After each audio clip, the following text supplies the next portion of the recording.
Is it better to have a build that's just decent at everything? Is it elite in any certain area but also doesn't have any weaknesses? Or is it better to have a specialty build that's elite in some areas but has those glaring weaknesses in other parts of its build? You guys let me know what you guys think in the comment section. I'm sharing my thoughts in this video. And yeah, let's jump into the video. 3 quick disclaimers before I start the video. Number 1, this video is not for idiots. If you're an idiot, just click off the video. It's cool. Number 2, I am correct. There's nothing to have an opinion on, right? I am just right.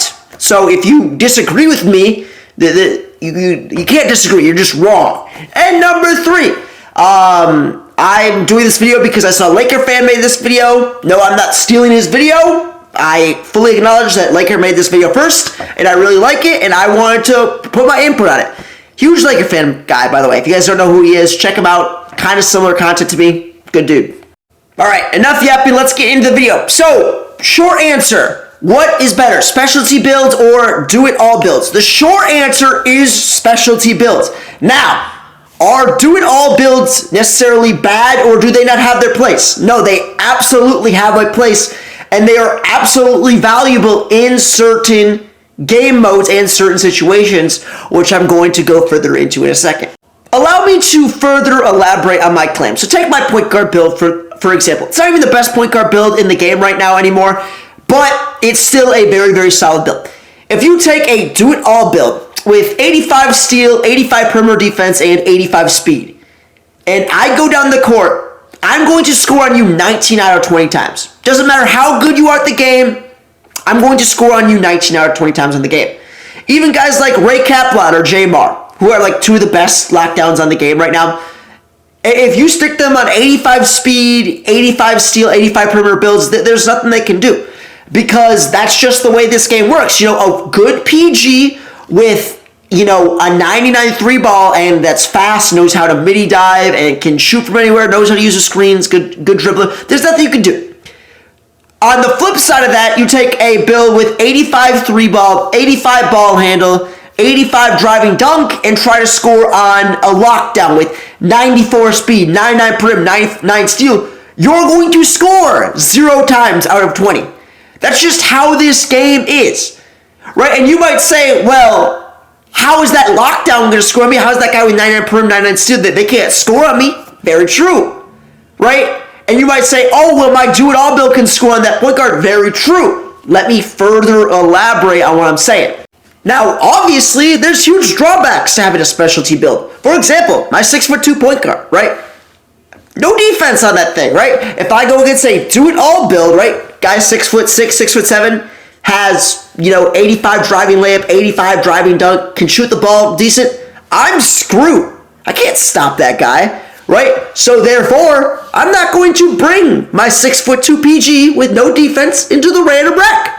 That seems pretty stupid, doesn't it? Right? Don't do that, you guys. Right? The build that you see on your screen, 85 steal, 85 perimeter defense, I average 5 steals a game.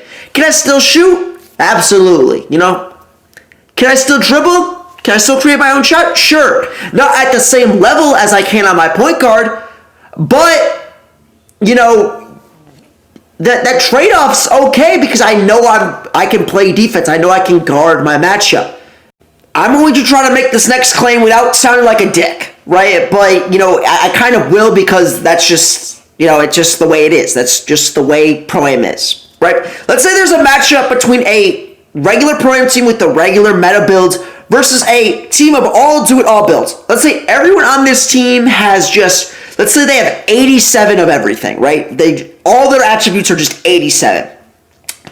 No one on that team has the attributes to guard a point guard with 99 3, you know, 97 ball handle, 94 speed with ball, that knows how to score. No one on that team has the attributes to guard that.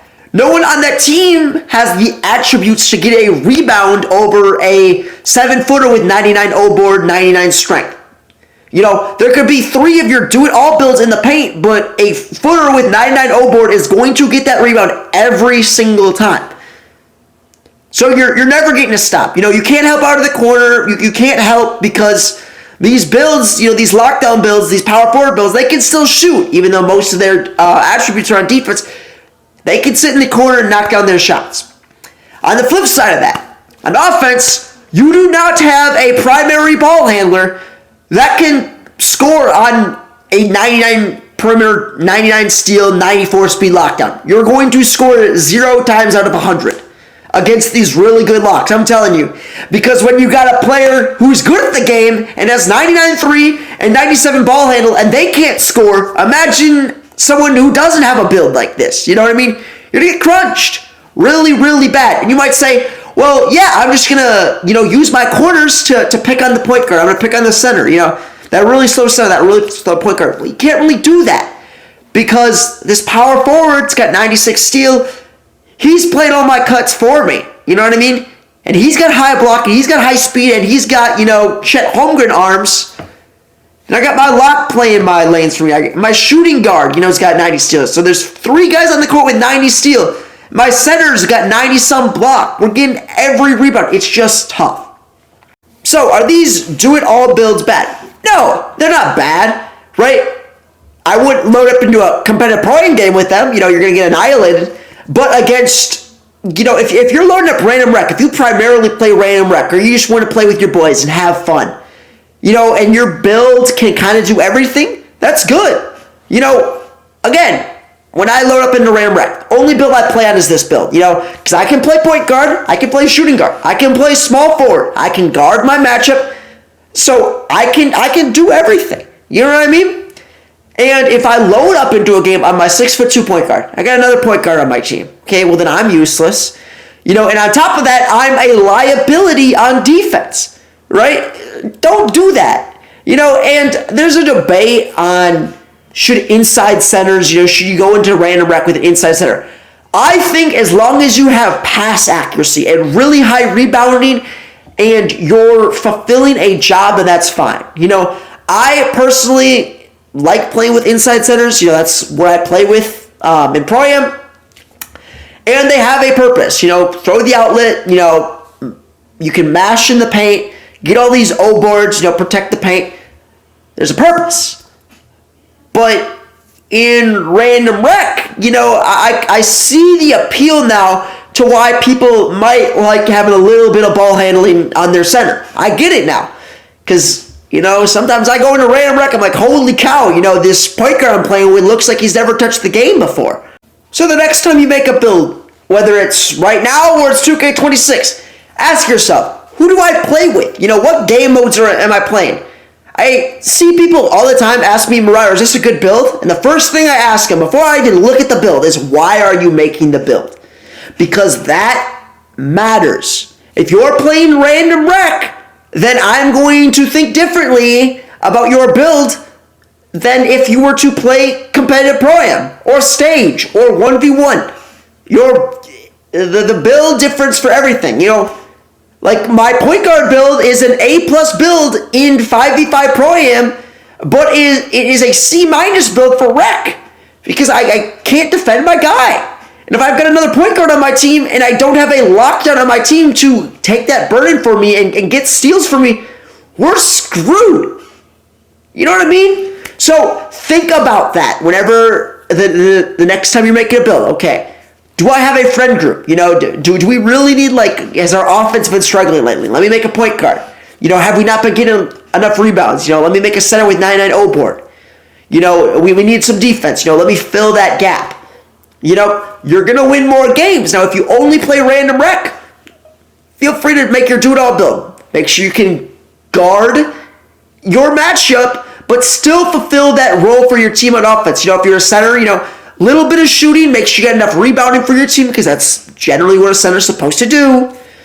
If you're a point guard, make sure you can score. You still need probably a 90-some 3-ball, but make sure you got enough perimeter defense, enough steal, to where you're not a liability, kind of like my 2-guard build. Can still score, can still play point guard if needed. I can coexist with other builds, with other people. So at the beginning of the video, I said I couldn't be wrong. Of course I can be wrong. Let me know what you guys think in the comment section. If you made it to the end of the video, hit that like button for me. I would really appreciate it. If you're new, hit that sub button. It really helps me out a lot, and I would really appreciate it. Comment cinnamon roll if you made it to the end of the video. Or you don't have to, just, I like to see who made it to the end of the video, see who's a real one. Anyways, I love you guys. Till next video, peace out.